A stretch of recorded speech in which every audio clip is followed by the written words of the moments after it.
நான் சொல்றேன் இல்ல ஒரே நிமிஷத்துல முடிச்சுக்கிறேன். என்னோட காருக்கு ஏசி போடுங்க, ஏசி போடுறதுக்கு ஒரு ஃபண்ட் அலாட் பண்றேன். அப்ப அந்த மெக்கானிக் சொல்றாரு நான் ஏசி போட முடியாது, ஃபண்ட மட்டும் கொடுங்கறாரு. அதே மாதிரி நாங்க பிஎம் ஸ்ரீ நாங்க போட முடியாது, செய்ய முடியாது, ஃபண்ட மட்டும் கொடுங்க. எப்படி கேப்பீங்க? புதிய தேசிய கல்விக் கொள்கையை ஏற்றுக்கொள்ள மாட்டோம், தேசிய கல்விக் கொள்கையை ஏற்றுக்கொள்ள மாட்டோம், அதற்கான நிதியை மட்டும் தாருங்கள்ங்கிறது மோசடிங்க. அது ஒத்துக்கிட்டு ஒரு கடிதத்தின் மூலம் ஒத்துக்கொண்டு அவர் சொன்ன உதாரணத்துக்கு போறேன்.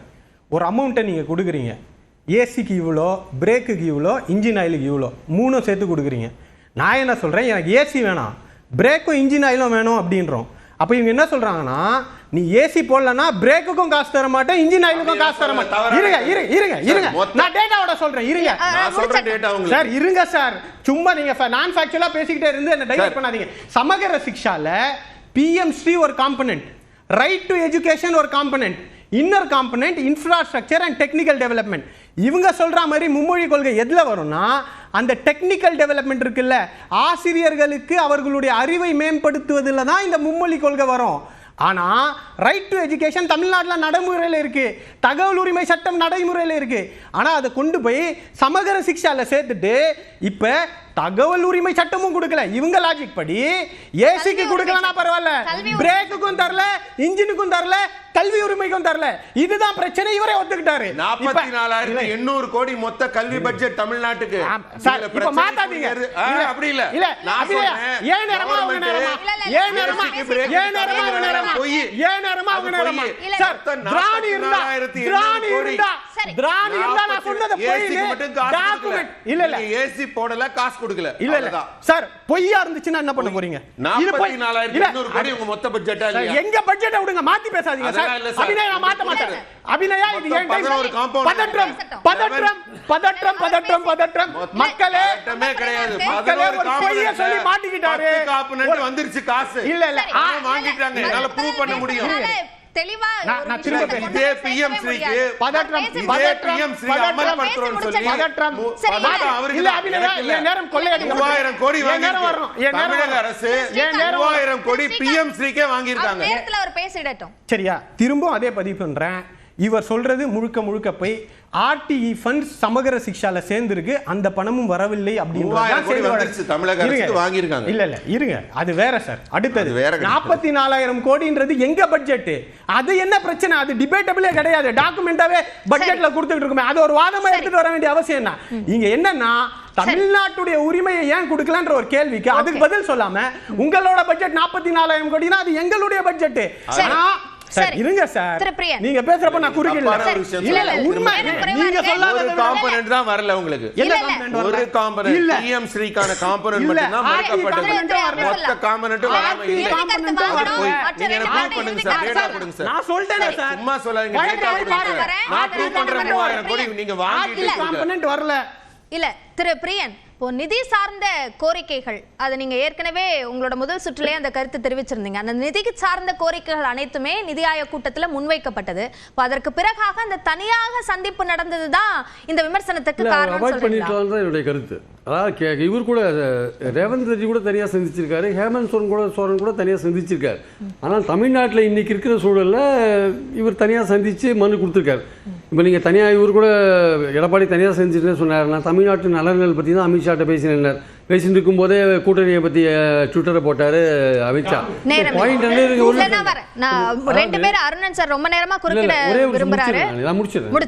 அதாவது நிதி ஆயோக்கில் பேசினார், 41% கொடுக்கறதுக்கு 33% தான் கொடுத்துருக்காங்க. அதெல்லாம் உண்மை. ஆக்சுவலாக 8% அவங்க சாப்பிட்டு இருக்காங்க மத்திய அரசு வரி வருவாயில். இன்னொரு விஷயம் இருக்குது, அப்படி போனவர் மீட்டிங்கில் பேசிட்டார். மீட்டிங்கில் இன்னும் கூட 2 வார்த்தை கூட பேசியிருக்கலாம், இன்னும் சில விஷயங்கள் தனியாக மனு கொடுத்தது கூட பேசியிருக்கலாம், நாங்கள் வழக்கு போட வேண்டியிருக்கு, போராட வேண்டியிருக்கலாம், பேசிட்டார். அவர் எல்லாமே பேசிட்டார். ஆனால் தனியாக செஞ்சிருக்கிறது தமிழ்நாட்டில் இப்போ இருக்கிற அரசியல் சூழலில் தனியாக சந்திச்சது பல விமர்சனங்களுக்கு வழிவகுக்கும் அவருக்கு தெரியும். ஆனால் அவர் அதை யோசிச்சிருக்கலாம். அவர் அப்போ ஆனால் சந்திச்சதுனால இதனால் வரப்போற அரசியல் பேச்சுக்கள் அவர் எதிர்கொள்ள வேண்டிய அவசியம் இருக்கு.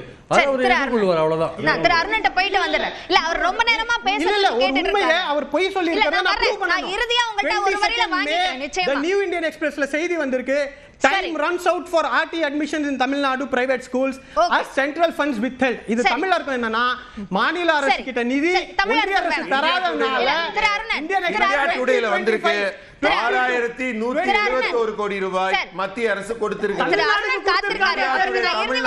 தமிழ்நாடு கொடுத்திருக்காங்க. நீங்க காட்டுங்க. ஆமா இந்தியா டுடேல வந்திருக்கு. எந்த வருஷம் படிங்க. இந்த வருஷம் தான். படிங்க. PM க்கான ஃபண்ட் ஒரு துணிச்சலா போய் சொல்லக்கூடிய அருணனுக்கான நேரம் அவரோட கருத்து சொன்னாங்க. தமிழ்நாடு கொடுத்திருக்கா சார் 6000 கோடி. படிங்க சார். படிங்க. நான் படிக்கிறேன். இல்ல கொடுங்க. படிங்க. பாருங்க பதற்றோம். ஒரு டாக்குமெண்ட் கொடுங்க. படிங்க. சார் தமிழ்நாடு கொடுத்திருக்கு. படிங்க. இல்ல அருணனுக்கான நேரம் அபிசுல்லா புஷ் PM ஸ்கூல்ஸ் இருக்கு இல்லையா? இல்ல 6971 crore has been allocated to Tamil Nadu. RT funds கொடுக்கப்பட்டிருக்கு.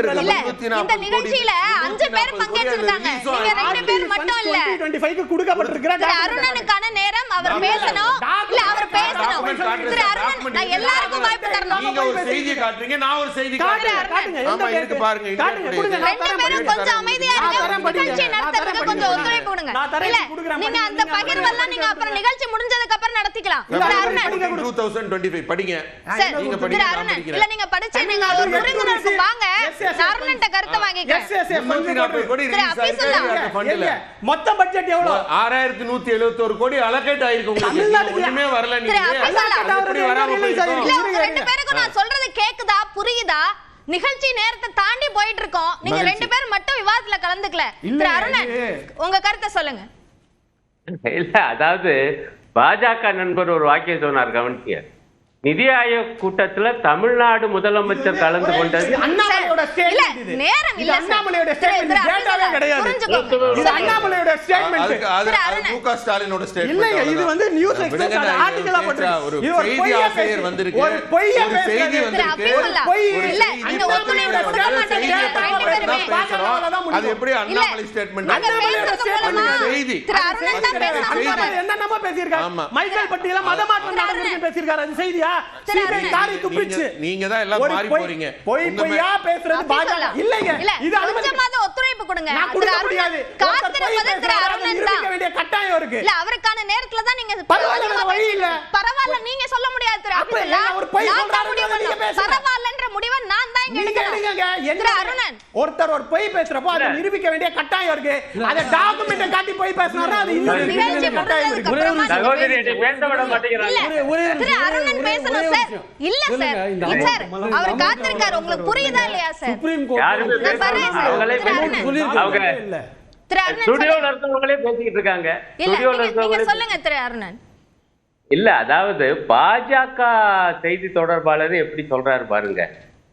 ஒன்றிய அரசு கூட்டி இருக்கக்கூடிய நிதி ஆயோக் கூட்டத்துல தமிழ்நாடு முதலமைச்சர் பங்கு கொண்டதுல அரசியல் இருக்கலாம் யாங்கிறார். அது என்ன அரசியல் சொல்லி அவங்க கூட்டணியில் இருக்கக்கூடிய எடப்பாடியார் சொல்றாரு. ஈடிக்கு பயந்துகிட்டு தாயா போனாரு. அந்த அரசியல் இருக்கலாம்னா அதோடைய அர்த்தம் என்ன? ஈடியை வச்சு மோடி அரசு எதிர்கட்சிகளை எதிர்கட்சி ஆளுகிற மாநிலங்களை மிரட்டுகிறது. அந்த அரசுகளை மிரட்டுகிறது என்பதை சுற்றி வளைத்து பாஜக கொள்கிறது. இந்த நிகழ்ச்சியை கேட்கிற நேயர்களுக்கு நான் அன்போடு கேட்டுக்கொள்வேன். எப்படி நடக்குது மோடி அரசு என்று ஒரு பாயிண்ட். ரெண்டாவது பாயிண்ட் இல்ல அதான் நீ இவ்வளவு நேரம் மித்தவங்க எல்லாம் பேச விட்டீங்க. ஒத்துழைப்பு தரல நீங்களாவது கொடுப்பீங்கன்னு நான் நம்புறேன். ரைட் முடிச்சது. இல்ல ரெண்டாவது பாயிண்ட் இந்த மும்மொழி திட்டம். இவர் இவ்வளவு தூரம் பேசுறாரு மும்மொழி திட்டத்தை ஆதரித்து. அதிமுக சார்பான விமர்சகர் இல்ல நாங்க அதை ஏற்கலைங்கிறாரு. வேடிக்கையை பாருங்க. மும்மொழி ஆதரிச்சு லட்சக்கணக்கான கையெழுத்து வாங்கணும்னு பாஜக தமிழ்நாட்டுல அந்த கட்சியோட கூட்டணி வச்சுக்கிட்டு அந்த கட்சியோட அந்த அரசோட இணக்கமா போகணும்னு வேற எடப்பாடி சார்பாக இங்க வந்து நண்பர் வந்து பேசுறாரு. ஒன்னே சொல்லுவேன், அந்த நிதி ஒரே ஒரு வாக்கியம் முழு உதாரணம் நீங்க தான். ஒரே ஒரு வாக்கியம். அந்த கல்விக் கொள்கைக்கும் இந்த 2200 கோடிக்கு சம்பந்தம் இல்லை என்று நாடாளுமன்ற நிலைக்குழுவே சொல்லி இருக்கிறது கொடுக்க சொல்லி. ஆக இப்படிப்பட்ட மிக முக்கியமான செய்தி இருக்கும் போது அதை மறைச்சு அடாவடித்தனமாக பாஜக பேசுகிறார். எந்த ஒரு நியாயம்? அது இல்ல இது ஒரே ஒண்ணு அவங்க வந்து நம்ம ஐயா போக இருங்க வேண்டியிருக்கு. நிப்பாட்டுங்க. இல்ல ஐயா நிப்பாட்டுங்க. இல்ல, நம்ம- கேரளால கூட ஐயா, இடி ஆக்ஷன் இல்ல, எடுக்குது. நம்ம போல் போக பினராயி வேண்டியிருக்கு. விஜயன் பொண்ணு மேல கூட ஆக்ஷன் எடுக்கறாங்க. நீங்க அதே செய்வீங்கயா? இடி ஐயா, ஆக்ஷன். நீங்க- ஆமா, அதனால நீங்க ஊழலுக்கு செய்வீங்க. நீங்களும் உடந்தையான இல்ல, பிறகு நிகழ்ச்சி நேரத்தை தாண்டி போயிட்டு சகோதரி இருக்கோம். சகோதரி பாருங்க, அவர் பேசும்போது இல்ல, நான் தலையில ஒரு வேணும்னு தலையிட்டு- வார்த்தையில முடிச்சிருங்க திரு அருண். நம்ம போல் போக வேண்டியிருக்கு. இல்ல, ஒரே வாக்கியம். லஞ்சம் ஊழலை பத்தி பேசுவதற்கு மோடி ஆட்சிக்கு எந்த யோக்கியதையும் இல்லை. சிஎம் கேஸ் நீங்க கூட வெளியில சொல்ல மாட்டோம். அது எங்க தனி விவகாரம் சொல்லி சொல்ல போனா தேர்தல் பத்திரத்துல பல்லாயிரம் கோடி ரூபாயை வசூல் பண்ணி உச்ச நீதிமன்றத்தால அடி வாங்கி அது நிறுத்தப்பட்டு எப்படி தேர்தல் பத்திரத்துக்கு சம்பந்தம் 41 கம்பெனிகளை பத்தி ஒரு ஆங்கில முழு பக்கம் செய்தி சொல்லிச்சு. நன்றி இல்ல, நம்ம நிகழ்ச்சி நேரத்தை தாண்டி போயிட்டு இருக்கோம். சமூக வலைதளத்தில் இந்த தலைப்பை ஒட்டி கருத்து கேட்கப்பட்டது. அதற்கு மக்கள் தெரிவித்திருக்க கருத்து என்ன என்பதை பார்க்கலாம். அதிமுக ஆட்சியில் பதிவான முறைகேட்டு வழக்குக்கு திமுக ஏன் டெல்லி செல்ல வேண்டும் என்று முதலமைச்சர் மு க ஸ்டாலின் எழுப்பிய கேள்வி சரியானதுதான் என 79% அரசியல் கருத்து என்று 21% கருத்து தெரிவித்திருக்கிறார்கள். அமர்வில் பங்கேற்று கருத்துக்களை பகிர்ந்து கொண்ட அனைவருக்கும் நன்றி, மக்களுக்கும் நன்றி. மீண்டும் மற்றொரு நிகழ்ச்சியில் சந்திக்கலாம்.